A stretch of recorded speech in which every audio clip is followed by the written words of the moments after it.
Did you actually expect it to be as big as it got? I expected it to be bigger. It's actually exceeding my expectations now. Wow. Stranger Things is a huge show, and it's outperforming Stranger Things on Netflix. Damn.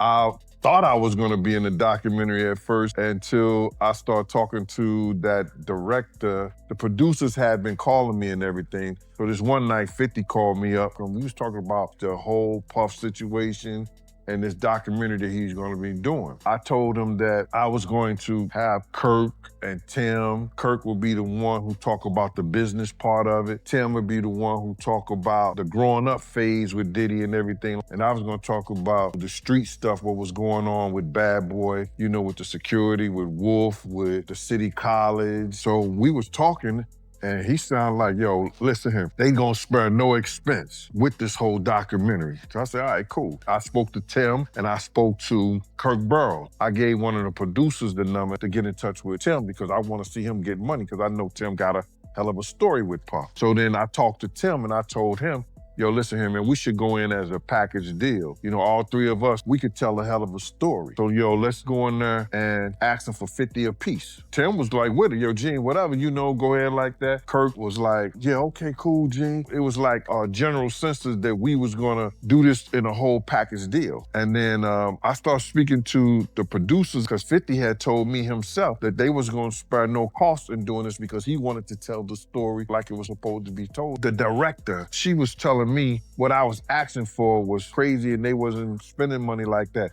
And then I was telling her about some prices that I've already received and I had the invoices to show it. And then she was calling me like I was lying. I was like, yo, who do you think you're talking to? She was talking about, there's no way nobody paid. Nobody what? So then, you know, one thing led to another. And I was like, yeah, all right, well, then, you know, F you. You know, I spoke to 50, and then she said 50. And this is exact words that came out her mouth. 50 does not determine what goes in and go out of this documentary. And he definitely don't pay. It's not his documentary like that. I was like, oh, so if it's not his documentary, and I spoke to him like that, I don't need to be doing nothing with you because I'm doing this on the strength of him. But you gonna pay me if I do it. It went back and forth. They had Kirk Burrows giving me calls and everything like that. What are you calling me for? Get out of here. I know what kind of dude you is anyway. Me and you cool and everything, Kirk, but don't call me about no business with this stuff like that. And then what I found out is that he was cutting a deal for himself as well as Tim. And I was trying to get a deal for all three of us. So that's how them industry cats go. You know, that's what they do. So the whole thing about why I'm not in the thing, the lady was talking greasy to me. I mean, then she told me that 50 didn't have the power to do anything, but they using his name to like push the whole documentary. And that's what it was about. He has a baby by a woman that was dating Tupac. He chooses to date people who he knows previously dated someone. This is a lot of the personal footage of Diddy. It shocked a lot of people. And I know, 50, the way you run, this cannot be all that you have. Is there other stuff that you just have not shown? Who's gonna be the next docuseries about? I don't want to see a black man in jail, but I don't care nothing about Diddy going to jail. I fought to keep guys out of jail for 27 years. But do I care about him going to jail? Nah, I don't, bruh. But that's my enemy. And it became my enemy, bruh, as well as I became his. So why should I care? He did a whole lot of shit to a whole lot of people. And now he's paying for it. I don't give a shit. That's how I feel about it, bruh. My favorite villain? I kind of like Diddy. How did you get that footage of Diddy? I figured most journalists would not disclose this. We're losing. Oh. So Is the filmmaking? yeah, dealt in the dirtiest. How did you get that footage of Diddy? I figured most journalists would not disclose their sources. Does he know y'all have this in the doc? I would doubt he knows. What was he intending to use it for? I have no idea what he was doing that for. I mean, you've been saying for years you knew Diddy's character. Right. I did feel uncomfortable with the way he would present the idea of going to these projects. And then that swayed me away from it, just that alone. One could watch this and think that you really hate Sean Combs. Why would you be thinking that? Because of the things that you post on Instagram. Let's stop for a second and do say that I hated him enough to hire his kids. And we've never done anything to each other. So it's just competitive energy and things that you say about other artists while you're in hip-hop culture. Well, you know, if I didn't say anything, you could assume that all of hip-hop culture is comfortable with his actions. Gene Deal just broke his silence. And what he's revealing shakes the entire narrative behind Netflix's biggest documentary of the year. People thought they finally understood the truth about Diddy, the scandals, the cover-ups, and the fallout. But Gene says the version you saw on Netflix is a cleaned-up sample of a much darker story. The real evidence, the stuff that never aired, is what he's holding in his hands right now, and he's done keeping it quiet. For the first time, the man who stood closest to Diddy during the chaos is exposing why the documentary feels incomplete, watered down, and strangely cautious. What he shares flips everything upside down, because according to him, the most important stories didn't make it into the final cut. Not because they weren't real, but because they were too risky. Gene was supposed to appear in the documentary, not as a side character, but as the person who could explain the entire timeline from the early Bad Boy days to the darkest nights of Diddy's empire. He had footage, photos, documentation, and years of first-hand experience. Netflix wanted him. 50 Cent wanted him. The audience needed him. Then everything collapsed in one meeting. Gene sat down with the director, expecting a simple conversation. Instead, she dismissed the value of his evidence, brushed off his rates, and treated him like he was exaggerating. Gene showed her invoices from past projects, numbers from networks that had already paid him. He had proof. She ignored it. What shocked him even more was her claim that 50 Cent didn't control the documentary at all. His name was being used to sell the show, but the decisions, the payments, the editing, all handled without him. Gene realized instantly that this wasn't going to be a raw truth piece. This was a packaged product, and he refused to be part of something that wasn't honest. The director thought she could lowball him, but she didn't realize he wasn't desperate. He was the one with the real story, and he knew it. The moment she insinuated he was lying, he stood up, walked out, and shut the door on the entire project. He left them without their most important witness, and the documentary never recovered. But that was just the starting point. What Gene reveals next explains why the fallout was so severe. To understand how deep the corruption ran, you need to look at how Bad Boy was built from day one. Most people think Diddy owned the company outright. He didn't. Kirk Burroughs, one of the earliest partners, owned 20%. He helped build the brand, guided strategy, and contributed ideas that shaped the label's entire identity. But something strange happened behind the scenes. All ownership papers were placed under Diddy's mother's name, Janice Combs. This wasn't for convenience. Gene claims it was a shield, a way to dodge lawsuits that were coming after a deadly event Diddy organized. The City College tragedy left families grieving and lawyers sharpening their knives. Putting the company under someone else's name gave Diddy the protection he needed. Then came the part the documentary only mentioned in passing, how Diddy allegedly forced Kirk to surrender his 25% by showing up with a baseball bat and threatening him. Kirk lost everything. His lawsuit years later got dismissed because too much time had passed. One man became a billionaire, and the other slipped into homelessness. Gene says the documentary barely touched this because exposing the paperwork trail and the pressure tactics would have opened the door to much bigger questions about how Diddy operated. But he wasn't finished, because what happened to Kirk was nothing compared to what came next. Anthony Wolf Jones wasn't just security. He wasn't a bodyguard. He was the man who kept Diddy alive during the most dangerous years of Bad Boy. He knew the street politics, the rivals, the industry deals, the back alley conflicts, everything. And Wolf's death changed everything around Diddy. The documentary flashed a few photos of him and moved on, as if he were a side note. But to Gene, Wolf was the missing chapter that exposes the chain of violence around Diddy's empire. Wolf was killed in Atlanta by someone tied to BMF, one of the biggest criminal groups in hip-hop history. This wasn't random, it wasn't accidental.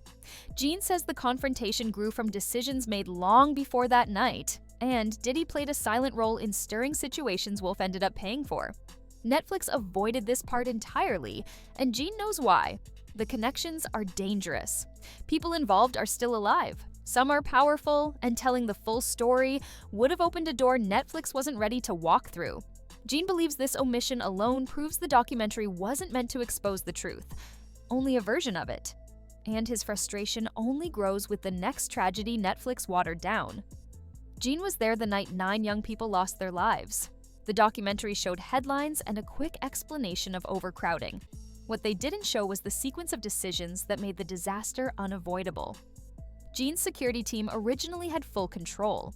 They had crowd barriers, dogs, and staff ready to manage the chaos. Then, less than a day before the event, he was told Heavy D didn't want his team anymore. Jean and his men were pulled out. The moment celebrities like Mike Tyson and LL Cool J walked through the wrong entrance, the crowd erupted. People rushed the staircase.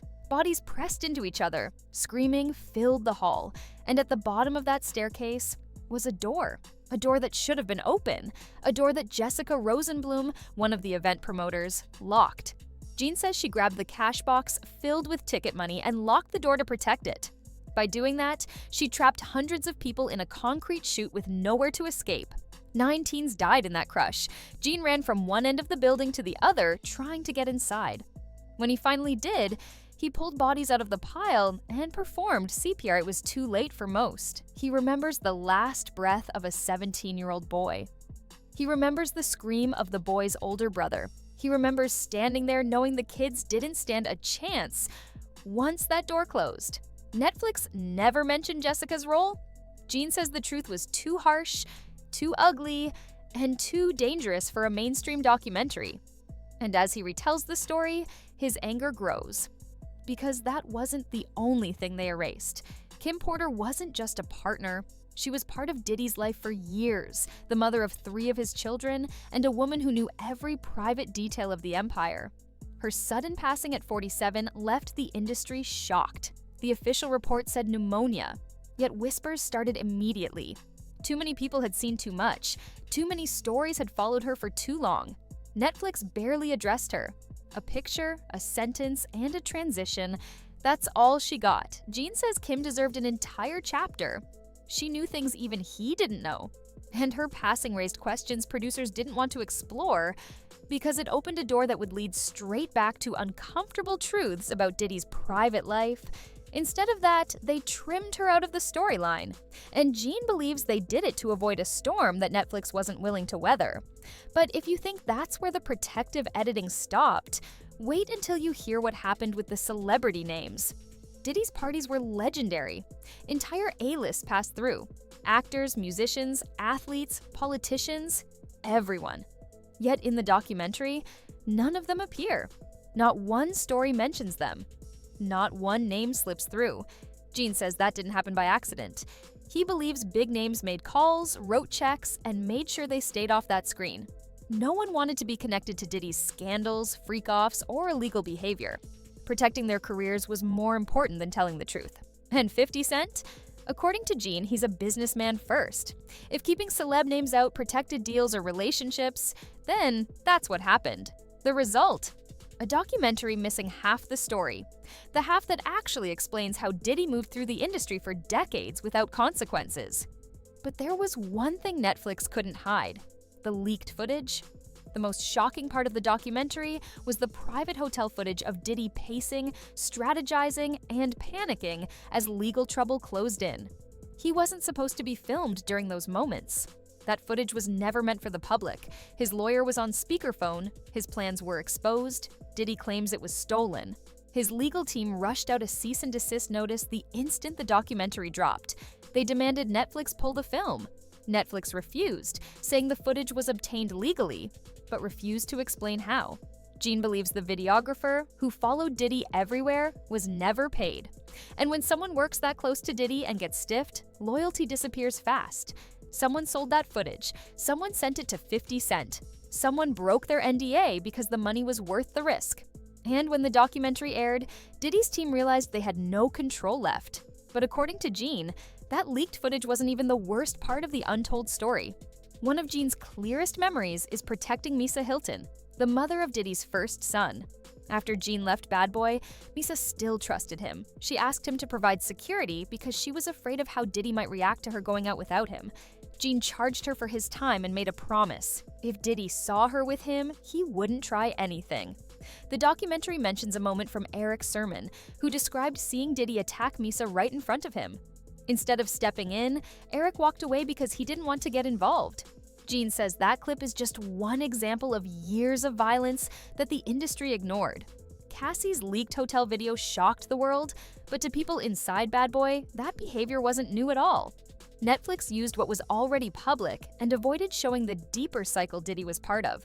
Gene watched the documentary and called it shallow, old news, safe, digestible for general audiences, but nowhere near the truth. And he knows he could have told the full story because he lived it. Gene Deal isn't just filling gaps, he's exposing an entire system of silence. Deals cut behind closed doors, powerful names protected, tragedies softened, and evidence buried.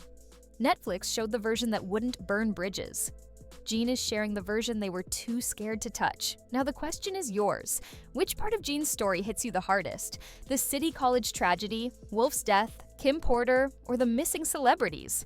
Drop your thoughts below. The conversation around this isn't ending anytime soon.